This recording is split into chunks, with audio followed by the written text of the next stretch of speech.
There is a saying in the palace kitchens of Vale Ora, passed down from cook to cook for 300 years. The ones who feed the powerful hold more power than they know. Mira Dassen had heard that saying 100 times before she understood it.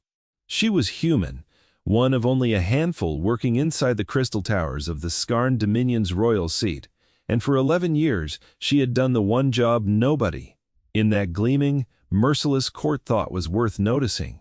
She cooked. She measured spices that did not exist on Earth. She learned which noble could not tolerate the pale saffron threads grown in the southern mines, which one broke into hives if a dish so much as passed near a crushed walnut, which one liked her broth scalding, and which one would send it back if it was even a degree too warm. She learned these things, not because anyone asked her to, but because in a palace where every alien noble treated her as furniture with hands, watching quietly was the only power she had. Nobody looked twice at the woman with the flower on her sleeves. That was, as it turned out, a mistake. 300 years of tradition had baked into the very stones of that palace, and nobody had thought to question it, because why would you ever suspect the cook? The Skarn were a tall, sharp-featured people, silver-skinned, with eyes like wet obsidian, and they ruled a stretch of stars so vast that human diplomats still argued over how to even measure it. Earth had signed its treaties, sent its ambassadors, and in the quiet, unglamorous background of that arrangement, sent its cooks, its cleaners, its translators, the invisible infrastructure of goodwill that nobody back home ever thought to put on a coin or a statue. Mira had come to Vale Ora 7 years after the treaties were signed, young, grieving a mother she'd lost too early and a home she couldn't afford anymore, and she had taken the palace kitchen job because it paid well and asked no questions. She hadn't expected to stay 11 years. She hadn't expected to fall into a strange, quiet rhythm of care for people who barely knew her name. She learned their tastes, the way a woman learns the moods of a house she has lived in too long, instinctively, without meaning to. Lord Voshtar liked his meat nearly raw, seared only at the edges, and he complained if anyone garnished his plate, calling decoration an insult to the food itself. Lady Huren could not eat anything containing the crushed shell of the tide clam, not because she disliked it, but because one bite would close her throat within minutes, an allergy so severe the healers had drilled it into every kitchen worker upon her arrival. Old Baron Ethos liked his tea bitter and his bread burned slightly at the crust, a habit from his childhood on a colony world where fuel was scarce and food was often charred out of necessity rather than preference. And then there was young heir Soren, barely 19 by his people's reckoning, next in line for a seat of power so enormous it made Mira's chest tighten just to think about it, a boy with quick eyes and a nervous laugh, who still, after 2 years of watching him grow into his role, reminded her painfully of every scared young person she had ever met anywhere in the galaxy. He liked simple food. Plain broths, bread without the bitter crust, his grandfather favored. Pot! He always thanked her, quietly, when nobody else was in earshot, as if gratitude toward a human cook was something he had to hide from the rest of his family. Mira noticed that too. She noticed everything. It was the only thing she was good at, she often told herself, half joking, half not. The kitchen sat 2 levels below the grand dining hall, all steel and dark stone, and the low hum of thermal ranges built for the Skarn palate, calibrated for spices humans hadn't invented names for yet. Mira ran her station with the kind of quiet efficiency that made her nearly invisible in a room full of nobles who barely registered her as a person at all. That invisibility, she had come to understand, was armor. Nobody confided secrets to furniture, but nobody hid secrets from furniture either. So when Lord Dreshenkel, third cousin to the ruling family, a man with a smile so practiced it looked stitched onto his face, began appearing near her station more often than usual, asking casual questions about spice combinations, about which herbs masked bitterness, about which powders could be dissolved without altering the color of a broth, Mira noticed. She always noticed. At first, he was clever about it. He would ask about a spice used in traditional cooking, wondering aloud if it complemented certain medicinal herbs, framing his questions as idle curiosity from a man who fancied himself a connoisseur of fine food. Mira answered honestly, the way she always did, because deception wasn't yet part of the conversation, not on the surface. But something in her gut, some old, tired human instinct, sharpened by years of reading rooms full of people who didn't think she mattered, told her that Lord Dressien's questions were circling something, the way a hawk circles before it drops. He began asking about specific spices known to numb the tongue. He began asking, with a little too much casualness, which flavors were strong enough to hide the bitterness of certain minerals.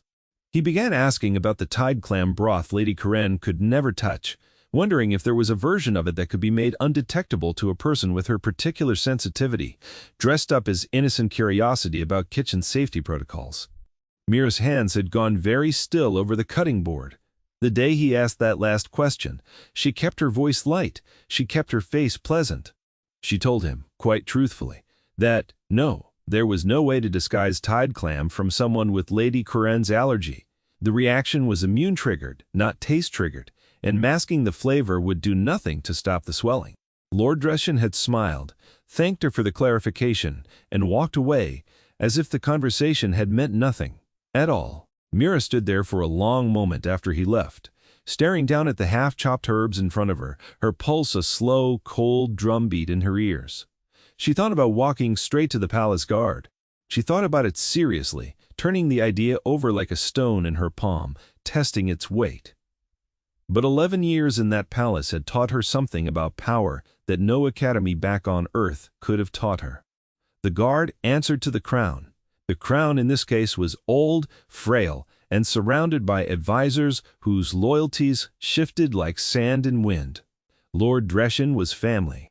Family accusations against family were messy, slow, easily buried, easily reframed as misunderstandings, easily swept beneath the endless bureaucracy of a court that protected its own bloodline before it protected the truth. She thought about who Lord Dressien's questions had actually been circling. Not Lady Corinne, who held no real political weight, whose death would cause grief but not much of a shift in power. His questions about her allergy were practice. A rehearsal, a test of method, not a target. The real target, Mira realized with a cold clarity that made her stomach drop, was someone whose death would actually change something. Someone whose death would open a door for someone else to walk through. Herr Soren. She stood in that kitchen, surrounded by steam and the low mechanical hum of alien ovens, and she made a decision that would have gotten her fired, or worse, in any court she had ever heard of. She decided not to go to the guard at all. She decided to go straight to the boy himself. It took her 2 days to find a moment alone with him. 2 days of carrying trays with hands that felt too steady, too calm, hiding a storm behind an expression she had spent 11 years perfecting into something unreadable. She found her opening on the evening of the second day when Herr Soren lingered in the smaller dining chamber after his family had already left, staring out the tall crystal windows at the twin moons rising over the capital, looking, as he often did, far younger than his title suggested. Mira entered to collect the last of the dishes, as she always did, and for a moment simply stood there, weighing the risk of what she was about to say against the far greater risk of saying nothing at all. She set down the tray. She kept her voice low. She told him plainly, without dressing it up in the kind of flattering language nobles were used to hearing from servants, that someone in his family had been asking her very specific questions about poison, and that she believed he was the one they intended to use it on. Herr Soren turned from the window slowly, his dark eyes narrowing, not with the dismissive arrogance she had half expected, but with something sharper, something afraid. He asked her who. She told him. He asked her how she knew. She told him that too, laid it out simply. The questions about masking bitterness, about numbing agents, about the tide clam broth, about the careful, deliberate curiosity that had nothing to do with cooking and everything to do with murder. For a long moment the boy said nothing at all. Then he asked her why she was telling him instead of the guard. Mira answered honestly. She told him that guards protected the crown, not necessarily the truth, and that a warning delivered quietly to the person actually in danger was worth more than a report filed into a system that might bury it for the sake of family unity. Something shifted in the young heir's face then, some old wariness easing just slightly, replaced by something that looked, for just a moment, like genuine gratitude. He asked her if she would be willing to tell that to his father, directly. She said yes. That single word set into motion a night that would change the rest of her life, though she had no way of knowing that yet. Standing there, with an empty serving tray in her hands, and her heart pounding hard enough that she could feel it in her throat. Ward moved through the palace with unnerving speed when Soren brought his concerns to his father. King Halvain Skarn, a man whose reputation for coldness had, in Mira's experience, always concealed a much sharper mind than most gave him credit for. By the time the sun set fully behind the capital's spires, Mira found herself standing in a private chamber far above the kitchens, a room she had never been permitted into before, facing not just the king but two of his senior advisors and the head of palace security. A stone-faced woman named Tessig Var, whose reputation for ruthless efficiency preceded her into every room she entered. Mira had expected to feel small in that room. She had expected the weight of alien royalty pressing down on her the way it always did whenever she found herself too close to power that wasn't hers to hold. Instead, standing there in her kitchen uniform, flowers still faintly dusted along one sleeve, she felt something else entirely. She felt steady. King Halvain asked her, without preamble, to repeat everything she had told his son. She did, in the same plain, unembellished language she always used, laying out the timeline of Lord Dressian's questions, the specific spices he'd asked about, the specific allergy he'd probed, the specific method that would have made Lady Karain's death look like an accident rather than a murder, a method that, once perfected, could easily be turned towards someone whose death would matter far more. Tissigvar asked her how she could be certain the questions weren't simply idle curiosity, the kind nobles sometimes indulged in without any real intention behind them. Mira answered without hesitation. She told her that in 11 years of cooking for this family, she had learned exactly what idle curiosity sounded like, and exactly what calculated intent sounded like, and the two were never, ever the same. She told her that curiosity asked broad questions and accepted broad answers. Intent asked narrow questions, circled back to the same specific details from different angles, and grew subtly frustrated whenever the answer didn't provide the exact information needed. Lord Dressian's questions, she said, had narrowed. With every conversation, he hadn't been curious. He had been troubleshooting. The room went quiet after that. King Halvain studied her for a long moment, his dark eyes unreadable in the way only alien eyes could be, carrying an expression built from 300 years of court politics that no human face could ever fully replicate. Then he asked her one final question. He asked her why. In 11 years of service, no one had ever thought to ask her what she noticed. Mira didn't have a clean answer for that. She simply told him the truth, that nobody ever really looked at the people who fed them, and that she had never expected anyone to start. The king's expression didn't change. Not exactly, but something in the set of his shoulders did, some old assumption quietly recalibrating itself in real time. He thanked her. He told her she was dismissed, and that whatever came next would be handled with the seriousness the situation demanded. Mira left that chamber, not knowing whether she had just saved a young man's life or signed her own resignation letter with her honesty. She found out the answer just past midnight. The palace erupted into a kind of controlled silent chaos that only people who had grown up inside political power could execute properly. Guards moved through the upper halls without raised voices, without drawn weapons in sight, simply escorting Lord Dressian Kell from his private chambers with the calm, practiced efficiency of a court that had done this exact thing before and knew precisely how to keep it quiet. Mira watched from a servant's corridor as they led him past, his composed smile finally cracking into something desperate and furious when he saw her standing there half hidden in shadow, her arms crossed, her face unreadable. He understood exactly who had undone him. He didn't say a word. He didn't need to. The look he gave her carried enough venom for both of them. She held his gaze anyway. She had spent 11 years being underestimated in that palace. And, for the first time, watching him be dragged away by guards who finally understood what he had been planning. She let herself feel the full weight of what it meant to finally be seen. The investigation that followed moved quickly, the way things tend to move when a member of the royal family is caught circling too close to succession through poison rather than patience. Lady Karain's allergy records were pulled and cross-referenced.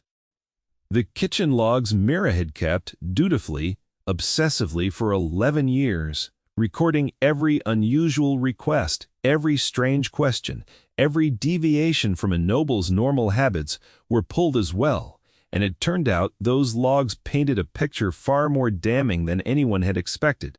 Lord Dressian hadn't just been asking Mira questions. Quote, he had been quietly testing several other approaches too, purchasing rare minerals through intermediaries, consulting with a physician outside the palace under a false name, building, piece by piece, exactly the kind of untraceable plan that would have left Heir Soren dead within the month and Lord Dressian several steps closer to a throne that was never supposed to be his. He hadn't accounted for one variable. He hadn't accounted for the cook who noticed everything. 3 days after his arrest, Mira was summoned again, this time not to a private chamber, but to the grand dining hall itself, the same room she had served meals in for over a decade without ever once being asked to sit at the table. She stood near the entrance, uncertain, watching as King Halvain rose from his seat at the head of that long crystal table, the entire assembled court watching in silence. He announced, in a voice that carried easily across the hall, that the head of the royal kitchen, a position that had been quietly vacant for the past several months following the previous head's retirement, would be filled immediately. He announced that the new head of the royal kitchen would be Mira Dassen. The room did not erupt into applause, not exactly. Alien courts rarely did. But there was a shift in the air, a ripple of murmured acknowledgement among nobles who, for the first time in 11 years, actually turned to look at her directly, actually saw her standing there in her plain uniform, flour faintly dusted along one sleeve. Core, as something other than furniture with hands. Mira felt her throat tighten. She had not expected this. She had expected, at best, quiet gratitude and a return to the same invisible rhythm of her old life. She had not expected to be handed the single highest position a human had ever held inside that palace. She bowed the way protocol required, and when she rose, she caught Heir Soren's eyes across the hall. He was smiling. A small, genuine, relieved smile, the kind she had rarely seen on his face in the 2 years she had known him. Always so careful, always so guarded. He mouthed 2 words to her, silent, across the distance of that grand hall. Thank you. She nodded once and felt something loosen in her chest that had been tight for longer than she even realized. The weeks that followed reshaped the rhythm of her life entirely. As head of the royal kitchen, Mira now oversaw a staff of nearly 40 cooks, human and scarn alike, coordinating meals not just for the royal family, but for the endless procession of visiting dignitaries who passed through Vale Aura's halls. She had authority now, real authority, the kind that came with a formal title and a formal seat at certain planning meetings, the kind that meant nobles, who once walked past her without a glance, now greeted her by name. But more than the authority, more than the title, what settled into her chest most deeply in those weeks was something quieter. Trust? For the first time in 11 years, people in that palace trusted her judgment, not just with recipes and allergies and the small daily details of feeding a household of alien nobility, but with something far heavier. They trusted her instincts. They trusted the 11 years of quiet observation that had, in the end, saved a young man's life and exposed a conspiracy that could have shaken the entire succession line. King Halvain met with her personally once more several weeks after her promotion, in a smaller and far less intimidating room than the one she had first been summoned to. He told her that Lord Dressian's trial had concluded. Gaxile, stripped of title and rank, sent to a remote outpost world where he would live out the rest of his days far from any position of influence ever again. Not execution, the Skarn rarely practiced that for their own bloodline, but as close to a political death sentence as their laws allowed. He told her that Lady Karen, upon learning the full details of the plot, had specifically requested that Mira oversee her household's meals personally from that point forward, a request the king had happily granted. He told her finally, something she hadn't expected to hear at all. He told her that he intended to establish a new advisory position within the palace, one specifically dedicated to observing patterns of behavior among staff and nobility alike. A quiet, informal intelligence role built entirely around the kind of attentiveness Mira had displayed. And he wanted her input in shaping exactly what that role would look like going forward. He wasn't asking her to fill it herself. Not yet. Her kitchen duties were too valuable to abandon so soon.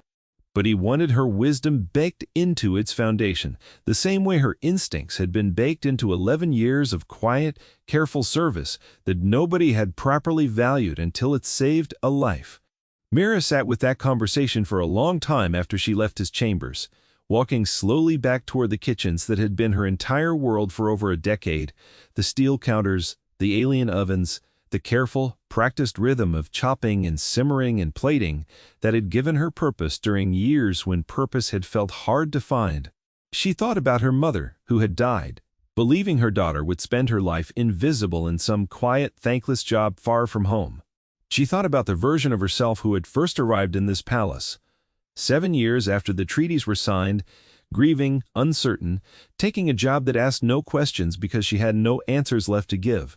She thought about 11 years of watching quietly, of noticing things nobody else bothered to notice, of building a kind of expertise that had no formal name, no official title, no recognition, until the moment it mattered most. She realized, walking those familiar steel corridors with a new title and a new weight settled onto her shoulders, that the saying she had heard so many times over the years had finally fully revealed its meaning to her. The ones who feed the powerful hold more power than they know. She had always assumed that saying referred to something practical, some old superstition about poison and trust, about the vulnerability that came with putting your life in the hands of whoever prepared your food. But standing there now, she understood it differently. It wasn't about the food at all. It was about attention. About the quiet, patient accumulation of understanding that came from years of truly paying attention to the people around you, their habits, their fears, their subtle shifts in behavior, the kind of understanding that no guard, no advisor, no formal intelligence network could ever fully replicate, because it required something most systems of power never bothered to value. It required someone willing to watch closely enough, and long enough, and carefully enough to notice when something was wrong before anyone else even thought to look. Mira had spent 11 years being that someone without a title, without recognition, simply because it was who she was. Now, finally, the palace around her had caught up to that truth. Months passed. The rhythm of palace life settled into something new. Something Mira found herself growing genuinely comfortable in. Soren visited the kitchens more often now, no longer hiding his gratitude the way he once had, sitting on an overturned crate near her station some evenings, asking her questions about human cooking traditions, about the foods she remembered from a childhood that felt increasingly distant with each passing year. She told them about the taste of bread her mother used to make, simple and imperfect, nothing like the precise, calibrated meals served in palace halls. She told him about holidays back home, about the strange, warm chaos of gathering an entire family around a single table for a meal that had nothing to do with diplomacy or protocol. He listened, always, with the same quiet attentiveness she had spent 11 years, offering everyone else without ever receiving much of it in return. It struck her, one evening watching him laugh at some small story about a Thanksgiving dinner gone wrong, that perhaps this was the real shift the palace had undergone. Not just a new head of the royal kitchen, not just a foiled assassination plot, but a quiet reweaving of what attention and care actually meant within those crystal walls. A recognition, however small, however slow, that the people who noticed things, who paid attention, who cared enough to watch closely, deserved a seat at the table too. Mira never forgot the weight of that first night, standing in the shadows of a servants' corridor, watching Lord Dracian dragged away by guards who finally understood the danger he represented. She never forgot the particular satisfaction of watching a man who had underestimated her, who had assumed her invisibility, made her irrelevant, undone entirely by the very attentiveness he had failed to account for. She had not poisoned anyone. She had not raised a weapon, had not confronted anyone with violence, had not done anything that resembled the kind of dramatic, decisive action usually associated with saving a life. She had simply noticed. She had simply paid attention, carefully, patiently, for years. And, when the moment came, she had trusted that attention enough to act on it. That, she had come to understand, was its own kind of power. Quiet, unglamorous, easily overlooked, but in the right moment, in the right hands, more effective than any blade or any army. The palace kitchens hummed on around her, the same steady rhythm of chopping and simmering and plating that had defined her life for over a decade. Except now, that rhythm carried a different weight, a different kind of respect woven into every interaction, every glance, every quiet nod from staff and nobility alike, who had finally learned to see her clearly. Mira Dassen, head of the royal kitchen of Vale Aura, the woman who had poisoned no one, but had known, with quiet, unshakable certainty, exactly who would. She stood at her station some nights, long after the kitchen staff had gone home, the alien moons rising outside the tall crystal windows, and allowed herself finally the rare luxury of feeling proud of the life she had quietly built, one overlooked detail at a time.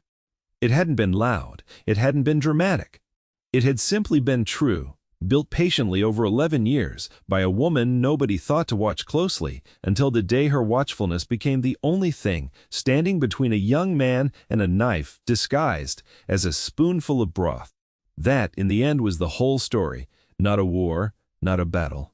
Just attention, offered quietly for years, until the moment it mattered most, and when that moment came, it was enough. If this story stuck with you, let me know your thoughts in the comments below. And, if you enjoyed it, consider liking the video and subscribing for more stories like this one.